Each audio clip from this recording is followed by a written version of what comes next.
Let's get started. Hello, everybody. I'm Bridgette. I am hosting the 20 Minutes with Bridgette noon lunchtime class, Pacific time. And thanks, everybody, for joining. And this will be recorded and it will be, put up on Patreon.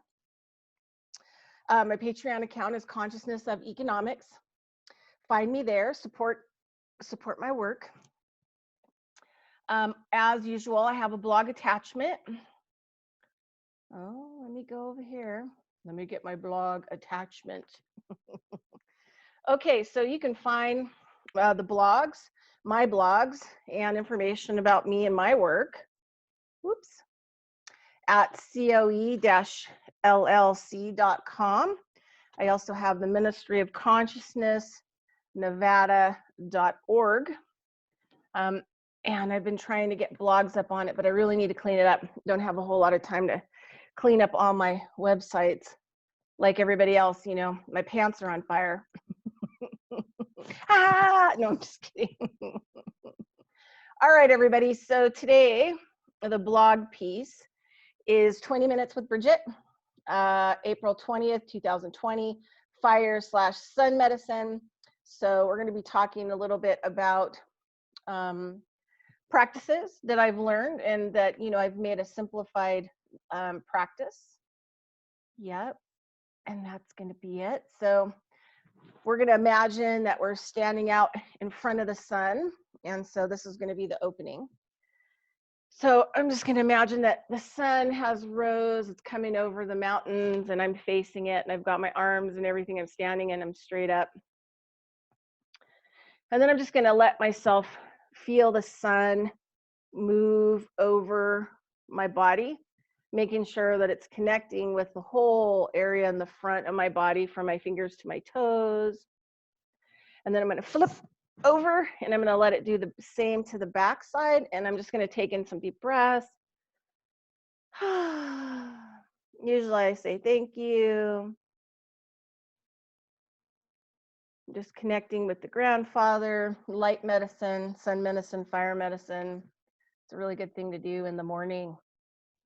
Okay, so that's kind of the opening little mini practice before you start doing these other practices. I did put some videos that I did previously on the blog. So we're going to do 3 stages of this today, tomorrow, and Wednesday. So today we're dealing with deflection, tomorrow will be reflection, and Wednesday will be connection. Okay, so cleaning up the energy field, deflection. Such practices can be called magical passage, energy forms, energy activations, energy self-healing practices, shaman passes, or medicine passes, and more, lots more. And so I want to talk about using sun medicine or fire medicine for deflecting. You know, you can do this with the sunlight. I like, you know, the period from when the sun first comes up till like midday. That's kind of like my ideal time with the sun. There's 2 videos on here, one talking about on the blog, coe-llc, current blog for deflection. There's one talking about deflection kind of momentarily, and then the second one is deflection energy practice 2.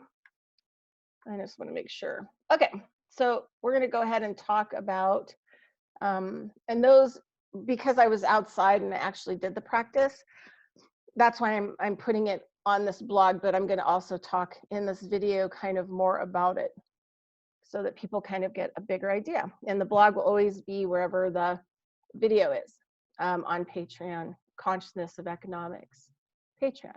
Okay, so really simple today.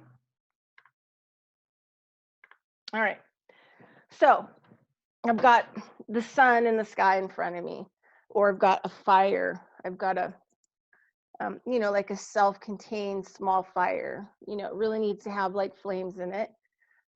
There's all kinds of sacred fire practices. I remember doing one from India with a friend of mine, which we did it for a 24-hour period, but there are some of these in Hinduism. There are some of these fires that have been going on for 1,500 years straight, where they have people that chant the medicine chants, Sanskrit, um, and then each person takes a time, right? Or some stay with it the whole time, and then somebody else will come in and take it over. And it was pretty tough. We burned cow poop and ghee.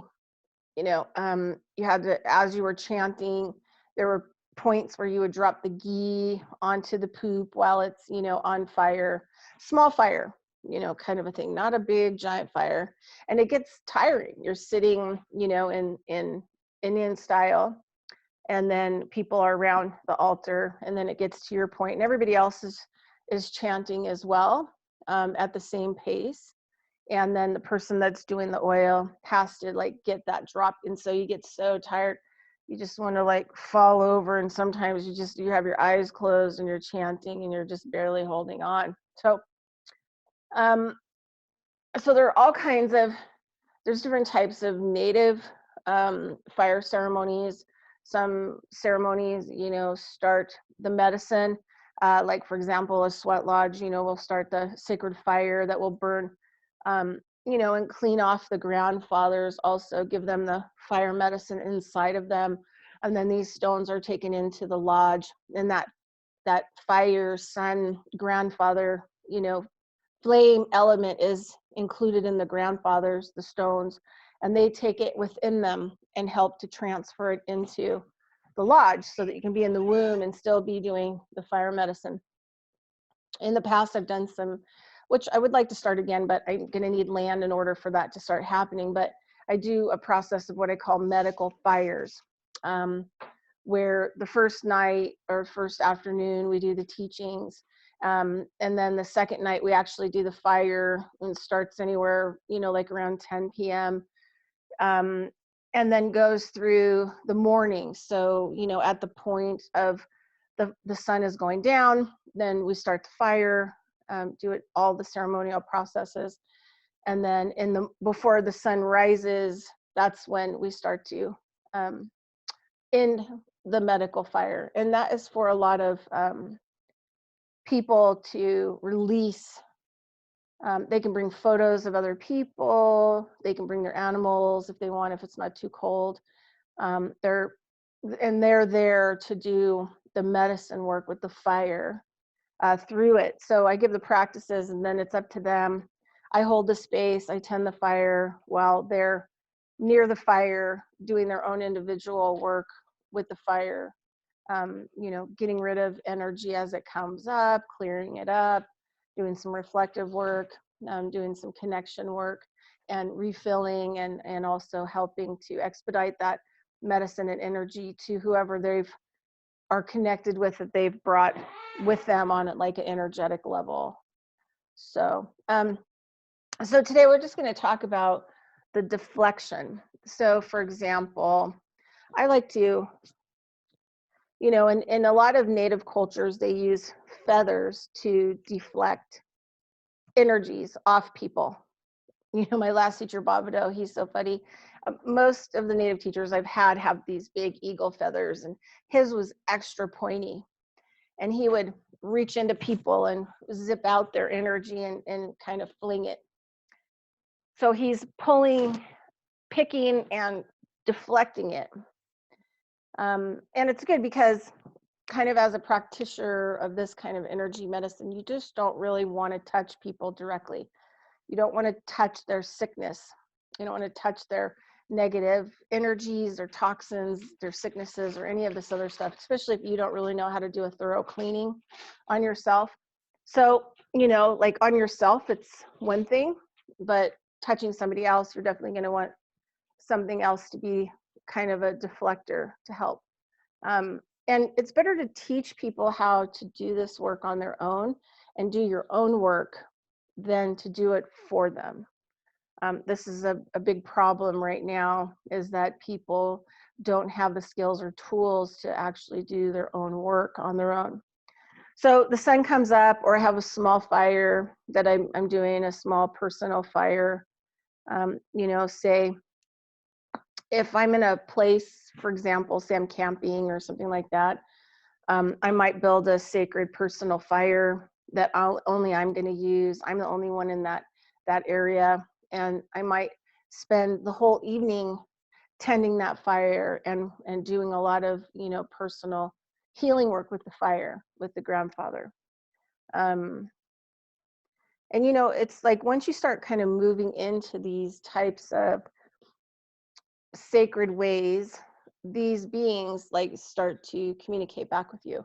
So fire beings, we can look at Rudolf Steiner's work too, which this winter I got to really study a lot about the 30 types of energy beings that he talks about. And the sun beings, now I really have a bigger idea and expansion of what a fire being or a sun being or any of these beings would be that I'm actually connecting with. So they're very much helpers and trying to teach us. And Steiner says that Christ being was a sun being that came into be in a physical body to help activate a certain type of energy on the planet. So these are the kind of beings, like you're dealing with the fire or the sun beings, these are the kind of beings that, and you want to approach them. They have intensity, they have very intense energy. And it's really important to build good relationships with them and not misuse them. Because, you could cause explosions, right? You can burn things down. Like this is a really important energy to like be very, very careful with. Okay, so let's get to deflection. So say I'm standing in front of the sun, I already kind of activated myself, right? Up and down, turned around, kind of just, getting ready, breathing, getting into this, energy field, getting my mind, getting my body, getting my heart, getting everything kind of ready in the present moment to do this work. So say, for example, like I have a shoulder thing that's going on, and I can only do it from where you can see, right? Watch the video that's attached to the blog. You might get more insight and more information once it goes up. But say I have like some stuff going on my shoulder. Well, I can actually, sometimes I'll just kind of reach in there and grab it and throw it towards the sun, right? Because I want it to be burned up with the rays. If I was at a fire, I'm going to grab it and throw it into the fire, right? That's why this work is personal. It's really important that you do the work because you have to connect with your body. Where do you not feel good? Where is the darkness? Where is the stuff that's taking you over? Where is the toxicity? Where's the darkness, right? So if sometimes I'll just do a flick, like a deflect. It depends. If I feel it's like on the top, say I have a headache, might just throw it out into the fire beings so that they can deal with it. Or if I'm in a fire, if I'm doing long-term fire work, I'll sit for hours and hours and hours until I've uprooted every possible yucky thing that I can. That's why it's important to be quiet too. So that I can feel everything. I can be in the present moment. I can be in touch with everything. I can think about those thoughts and where that thought is connecting. Oh, did I just think a thought and made my stomach upset? Oh, yeah. So number one, I want to deflect that thought. And if it's in a fire, I might pull it out and put it in the fire. And then I want to clean out, my stomach and get it up there, right? Throw it into the fire. Because I don't want that in there anymore. I don't want that thought to be able to put that in my stomach anymore to make it sick. So just depending on where it's going on, I'll deflect. I mean, the easiest is with the sun because a lot of people are not really sure about doing a personal, fire ceremony or, don't really get to go to, ceremonial type work where there is fire medicine. And so you can kind of deflect whatever you want. Say you have cancer. We'll just say you have like something going on, Hashimoto's disease or whatever with the thyroid. You can gently kind of imagine that energy, look at it. What does it look like around that area? Does it look like it has roots? Is there like a dark spot? You know, look in there in your mind. Just go, I want to see what the darkness looks like. I want to see what's causing the problem. And you might have to do this for days and days and days until finally one day you go, wow, I see it. And then so if it's a spot, you might want to just kind of grab onto it, kind of clean it out, pull it out of there till you feel like you have it or most of it. Then, you know, get it out into the sunlight. Because the other thing too is I don't want to leave that anywhere where other people can pick it up, right? That's no bueno. We're not going to do that. I don't leave toxic energy crap all over the place. I'm responsible. So the best place to toss it is into the light, into the fire, into the sun, so that it can be transformed and burned up. So, you know, you just kind of keep working with it. Every morning you get up, you do your do, and then you just kind of work on your deflecting and gentle energy pulling and cleaning. You know, get in there, you know, without bruising yourself or harming yourself. You're kind of imagining getting in there around that energy and kind of scooping it out or pulling it out and then putting it into the fire, putting it into a candle flame. You know, you could put it into some smudge. You got smudge burning really good and it's really smoking. You know, get in there, clean that stuff up and get it in there. Clean it up. Clean it up. Okay, so just some thoughts that you can work with deflecting. If I have a headache, depending on where that headache is, sometimes I'll just stand out in the sun and I'll just kind of deflect pieces I can feel. Sometimes I'll pull, but I don't want to leave my stuff everywhere. I don't want to leave my toxic mess. I already leave my toxic mess everywhere, my karmic imprint. So if I'm doing like work and I'm going to be really in an intentional place and I'm going to be really conscious and I'm going to be doing this, I want to make sure and not leave that stuff behind. So the easiest access point is the sun, right? And the moment that you kind of feel stuff going on, right? And the fire wants to work with you. The fire wants to help you. It wants to help you transmute. It wants to help you, you know, deal with all the stuff that's old and is not useful and is not right. And then, you know, it can help you turn it into something that can actually help to germinate something new. And that's why we want to move forward with the deflecting type work. Anyway, try it. You might like it. And that's it. So 20 minutes with Bridgette. Have a great day. This is Monday, April 20th, 2020. It's been a pleasure, and we'll see you again soon. Thanks so much.